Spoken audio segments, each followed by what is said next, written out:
fit for service in the kingdom of heaven. This is end of today's gospel readings. はい、皆さんおはようございます。Everyone, welcome to the church. Today's we invite the Hunter-san because he will go to the Korea as a missionary very soon. So he will make a testimony. So I make my preach shorter. 今日はですね、ハンターさんをお招きして、ハンターさん、7月の初めから韓国に宣教師として出かけてきますので、今日はハンターさんに証しをしてもらいますので、短くメッセージをしていきたいと思います。So today's gospel reading truly shows how the life of missionary likes.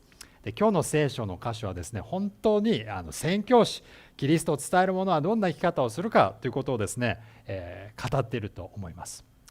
So Hunter-san, sorry for making you scary, but living as a missionary abroad is so tough. ハンターさんごめんなさい、脅かして申し訳ないんですけど、外国で宣教するってめちゃくちゃ大変なんですね。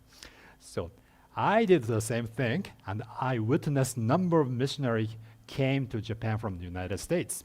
で私もそれを今しているし、たくさんの宣教師がアメリカから日本に来て働いているのを見たことがあります。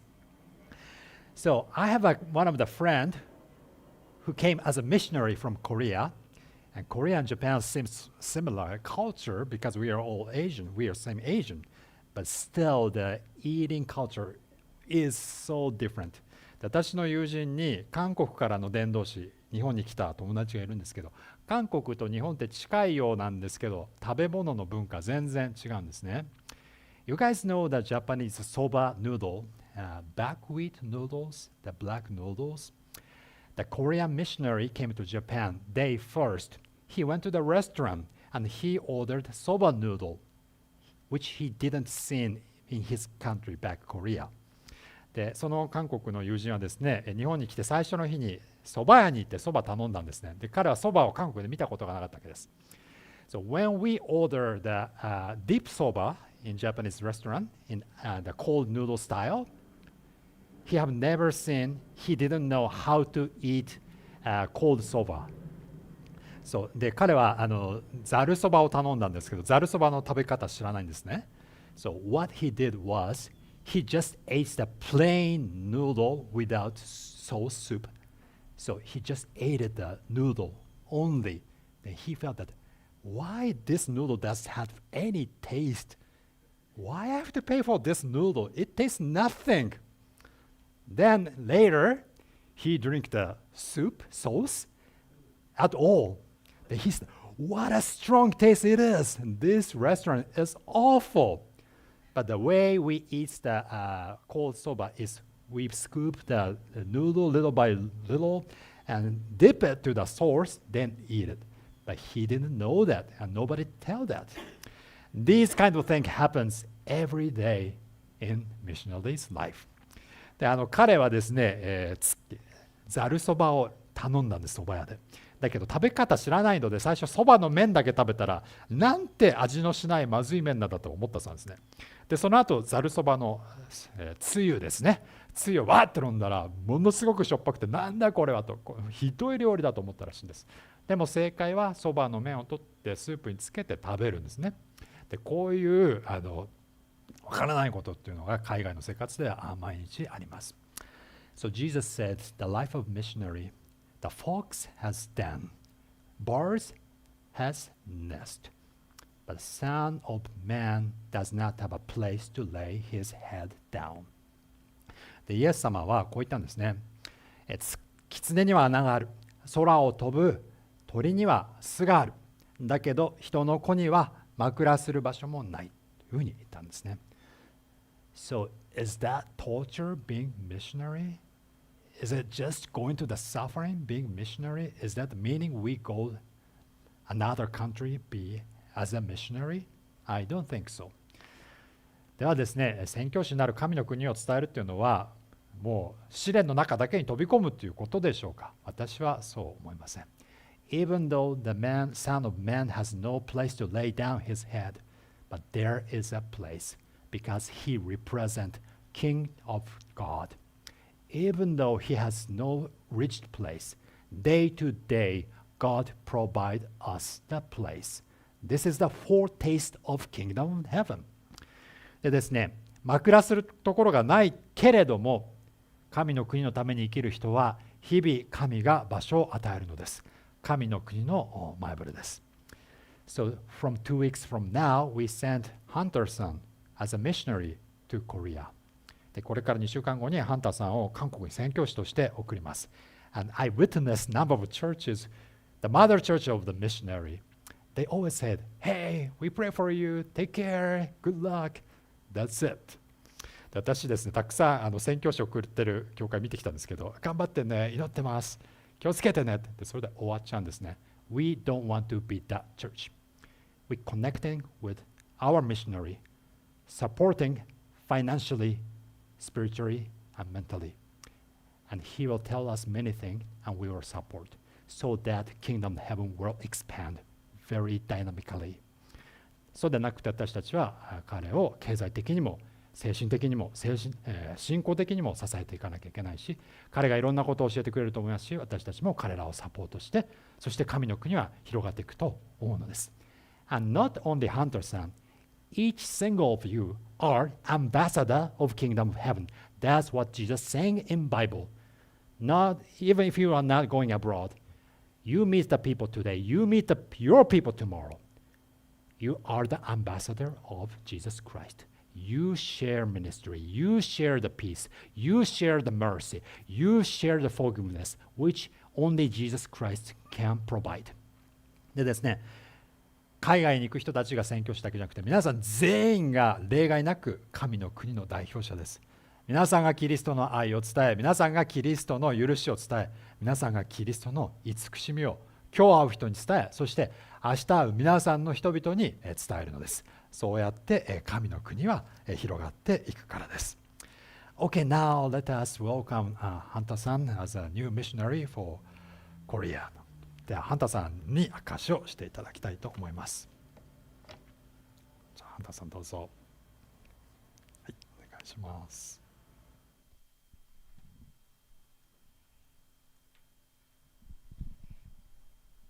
So yes, I'm sure you figured out by now I'm a missionary going to Korea.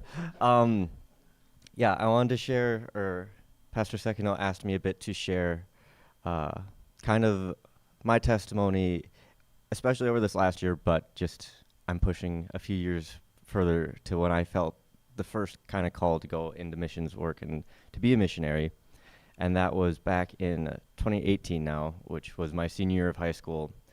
And I was very not in a good place at that time. I didn't really know what I was supposed to do, like a lot of seniors in high school. Didn't really know what my next step was going to be, what on earth could I possibly end up doing.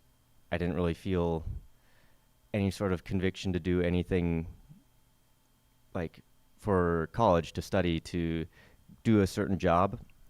And so I kind of prayed a prayer asking, like, okay, God, if you're in charge, like, let me know. Like, let me know what I'm supposed to do.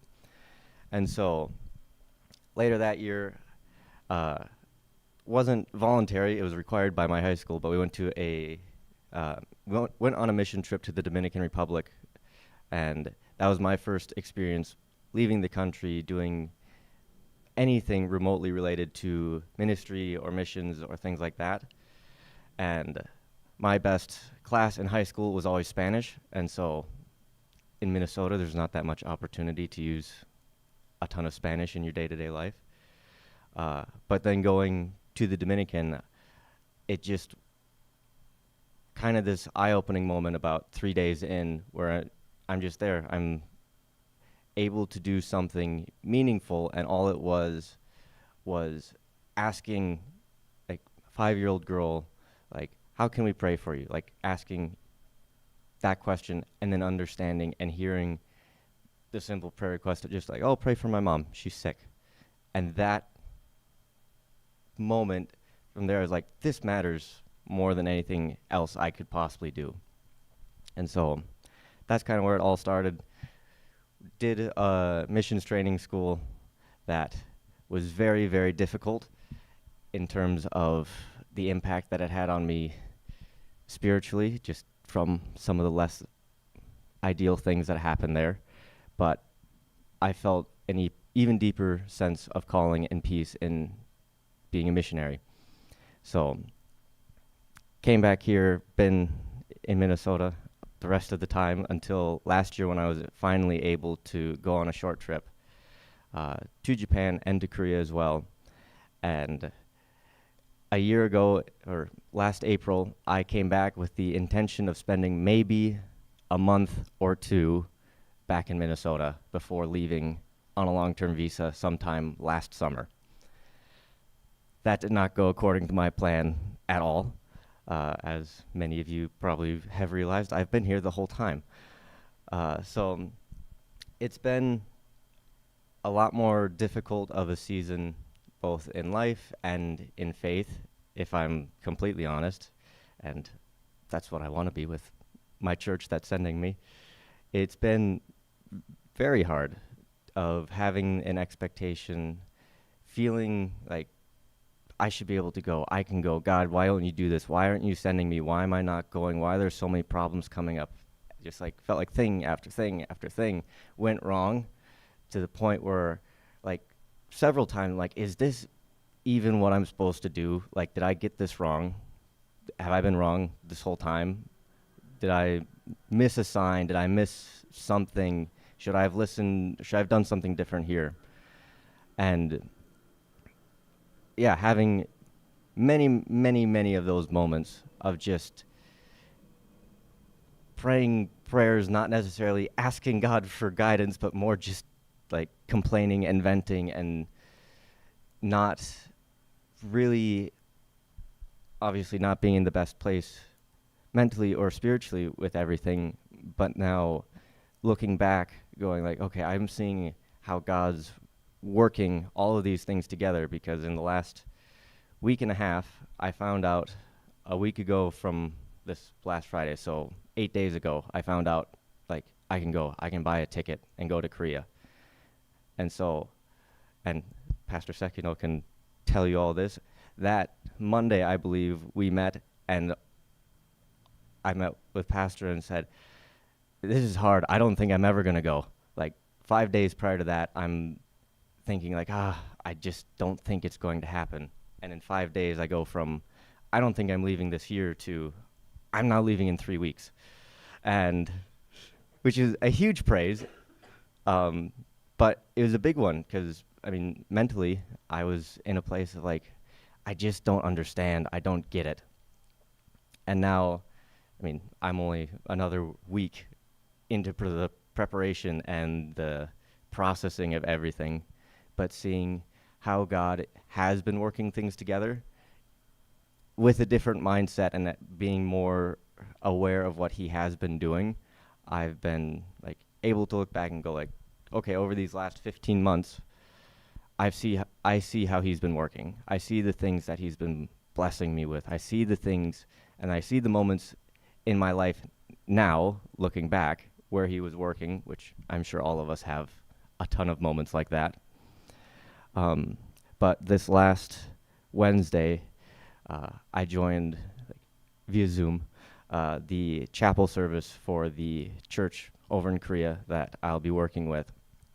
And I found it to be a very fitting message. It was on 1 Samuel chapter 7, which is context behind it. Israel has turned away from God again, not trusting, not believing, and the entire Philistine army comes and surrounds them in their camp. They don't know, like, they're basically going, I don't know, like, we are going to lose, we are going to die, we are, like, this is the end, basically.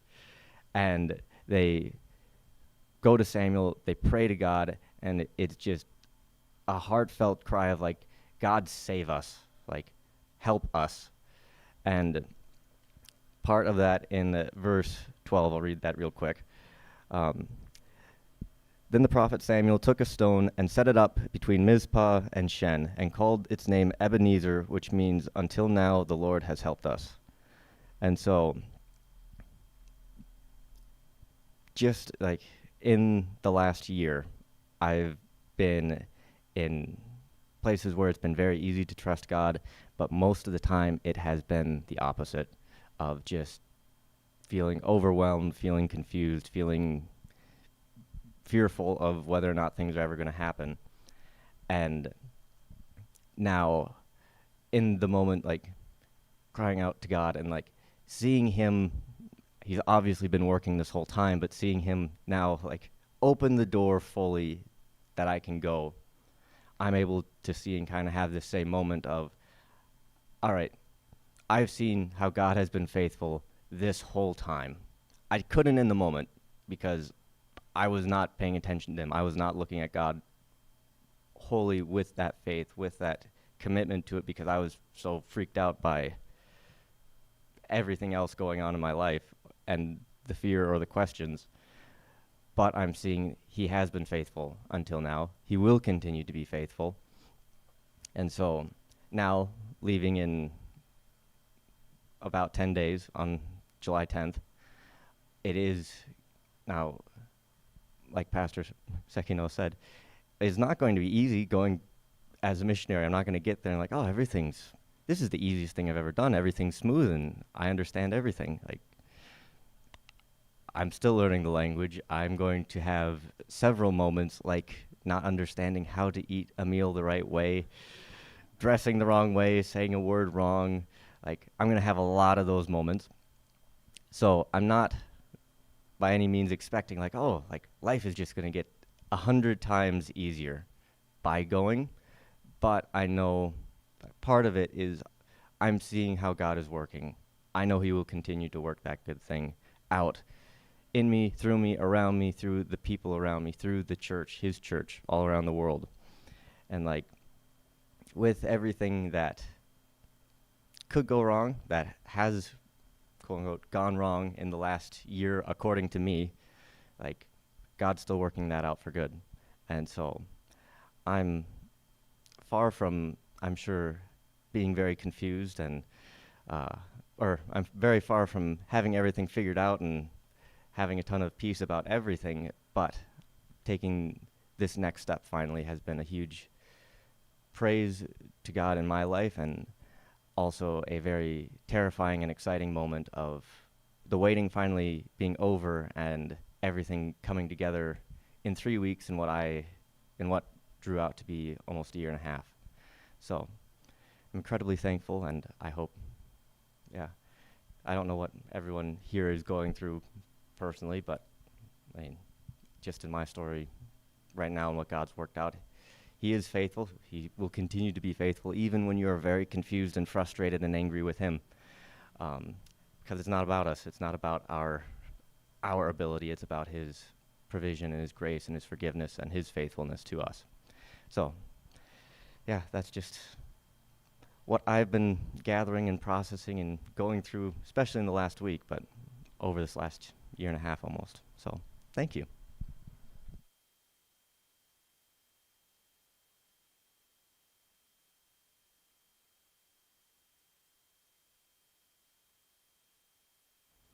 Thank you, Hunter-san, sharing your testimony. And